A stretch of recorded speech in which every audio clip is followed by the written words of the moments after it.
Actuellement, l'Allemagne a en fait réintroduit la conscription. Cependant, il semble que les jeunes générations, comme les adolescents et les personnes dans la vingtaine, s'y opposent fermement. En conséquence, de nouveaux conflits sociaux émergent en Allemagne. Aujourd'hui, nous allons examiner ce sujet de plus près.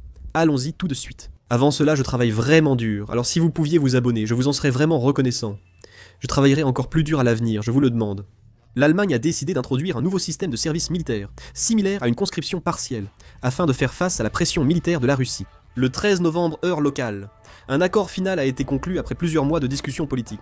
Dès l'an prochain, un questionnaire sera envoyé aux 18 ans pour évaluer leur volonté de servir dans l'armée. Les hommes devront obligatoirement y répondre et, dès juillet 2027, passer un examen médical obligatoire. Le gouvernement allemand privilégie d'abord l'augmentation des effectifs militaires par le volontariat, mais il a déclaré qu'il passerait à un service militaire obligatoire si l'objectif de recrutement n'était pas atteint.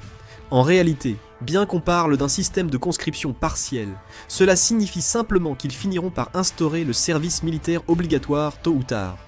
La Bundeswehr compte 182 000 soldats. L'objectif est d'augmenter rapidement de 20 000, puis d'atteindre entre 250 000 et 260 000 à long terme. La durée du service est d'environ 6 mois, avec une rémunération mensuelle de 4,45 millions de won. Prolonger le service donne droit à des avantages fiscaux et aides financières.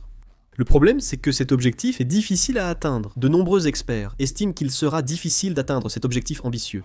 Et il y a donc de plus en plus d'analyses, selon lesquelles l'Allemagne pourrait finir par mettre en œuvre sérieusement la conscription pour renforcer ses effectifs militaires. La jeune génération, censée aller à l'armée, est très mécontente, ce qui est compréhensible. La conscription, suspendue depuis 2011, revient soudainement, provoquant l'agitation.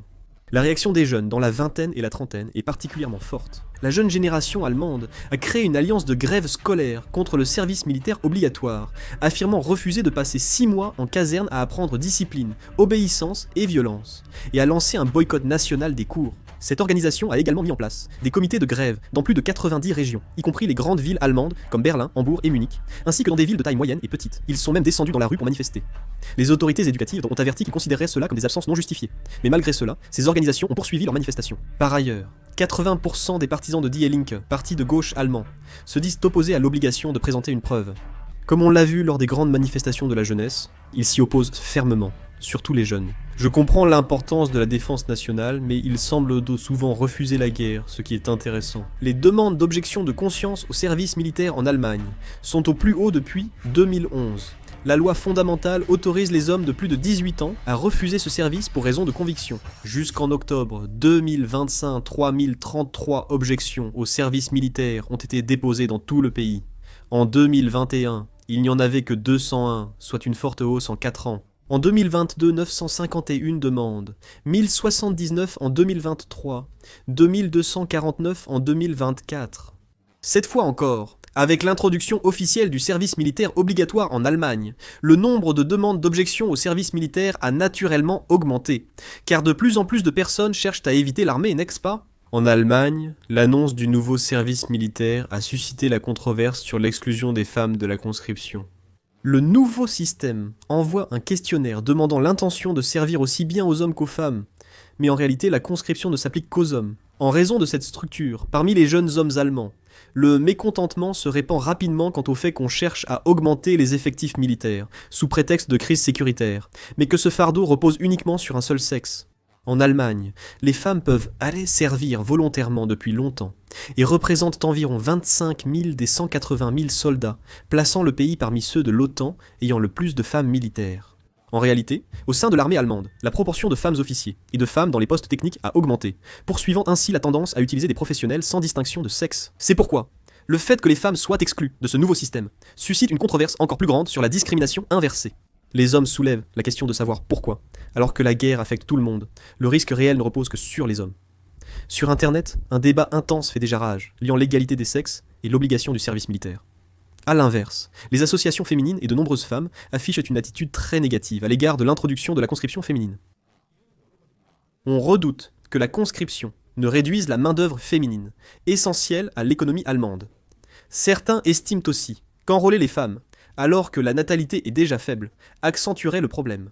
Ainsi, certains disent que cela pourrait être le point de départ d'un conflit de genre en Allemagne. Des organisations féminines ont critiqué l'assimilation entre élargissement du rôle social des femmes et obligation militaire. Alors que les hommes dénoncent une discrimination inversée et les femmes s'opposent à la conscription, la question devient un conflit entre les sexes. En Allemagne, certains pensent que tous les citoyens devraient avoir les mêmes droits et devoirs face à la guerre moderne, quel que soit leur sexe, tandis que d'autres préfèrent d'une réforme progressive pour éviter le chaos social, surtout avec la sécurité européenne qui se dégrade. Ces avis divergent. Il est donc très probable que cette controverse débouche sur un véritable débat de société en Allemagne concernant la manière d'améliorer le système de service militaire et d'harmoniser le principe d'égalité des sexes avec les obligations de défense nationale. Bien que la jeune génération s'y oppose, la majorité des citoyens soutenait la conscription. Selon une enquête menée par l'Institut Força pour Sterny pendant 2 jours, du 9 au 10 octobre, 54% des personnes interrogées se sont déclarées favorables au service militaire obligatoire et 74% des partisans de l'Union chrétienne démocrate d'Allemagne, Union chrétienne sociale en Bavière, soutenaient le rétablissement de l'obligation de service militaire. En particulier, 65% des personnes de plus de 60 ans étaient indéfavorables, tandis que parmi les 18 à 29 ans qui sont directement concernés par le système, 63% étaient opposés. La jeune génération allemande s'oppose vivement au service militaire pour des raisons dépassant le simple refus de la conscription. Tout d'abord, il y a la peur de la guerre. Les adolescents et les jeunes adultes d'aujourd'hui n'ont jamais connu la guerre de leur vivant. Pour eux, la guerre n'est qu'un événement historique appris dans les manuels scolaires ou vu dans les actualités. Mais avec la menace militaire de la Russie qui devient une réalité, et la remilitarisation rapide à travers toute l'Europe, ces jeunes ressentent désormais concrètement l'inquiétude que la guerre puisse réellement éclater à leur époque. Cette inquiétude est d'un tout autre ordre que le simple fait de ne pas vouloir aller à l'armée. Pour les jeunes Allemands d'aujourd'hui, la conscription signifie la possibilité d'une mobilisation pour la guerre. Cela se traduit par une forme de peur. La génération plus âgée soutient fortement cette idée, mais les jeunes questionnent pourquoi les aînés décident de l'ordre de leur destin. En fait, si l'armée allemande cherche à augmenter rapidement ses effectifs, c'est à cause du vide capacitaire accumulé au cours des dernières décennies. Après la fin de la guerre froide, l'Allemagne a relégué la défense au second plan et réduit son budget, ce qui a entraîné à la fois le vieillissement des équipements et un manque de personnel. Le Marder, véhicule blindé emblématique de l'infanterie allemande, a près de 50 ans. Il a aussi été noté que les stocks de munitions sont bien en dessous des normes de l'OTAN. Parmi les experts militaires allemands, on entend même dire que l'armée allemande ne tiendrait que quelques jours en cas de guerre. Depuis l'invasion russe en Ukraine, l'Europe s'est réarmée, mais l'Allemagne, pourtant centrale, est jugée parmi les moins préparées, suscitant des critiques. Le gouvernement allemand doit donc renforcer ses effectifs militaires, n'est-ce pas ? Il faut du temps pour remplacer les équipements par du matériel neuf et reconstruire la capacité militaire. Et même pour gagner ce temps, il est essentiel de garantir rapidement un effectif minimal, afin de maintenir le rôle central de la défense européenne. La question urgente du recrutement en Allemagne vient de la nécessité de combler rapidement le vide créé par des années de négligence. La menace russe s'intensifie, tandis que les États-Unis se désengagent peu à peu de l'Europe. Après le rapport sur la stratégie de sécurité nationale américaine, les États-Unis ont demandé à l'Europe d'assurer la majeure partie de la défense conventionnelle de l'OTAN d'ici 2027, selon un reportage de l'agence Reuters, citant des sources incluant des responsables du gouvernement américain. Le département de la défense des États-Unis a transmis cette position lors d'une réunion avec une délégation européenne à Washington District de Columbia. Le département de la défense a également averti que si l'Europe ne respecte pas l'échéance de 2027, les États-Unis pourraient se retirer de certaines mesures de coordination de la défense de l'OTAN, telles que la planification militaire et l'ajustement des forces. Les États-Unis ont indiqué à l'Europe qu'elle doit désormais assurer sa défense.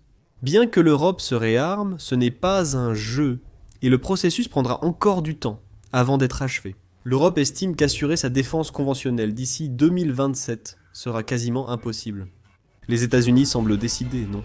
L'Allemagne et d'autres pays européens devront probablement rétablir la conscription pour préserver leur défense. Il est certain que l'introduction de la conscription suscitera une opposition chez les jeunes.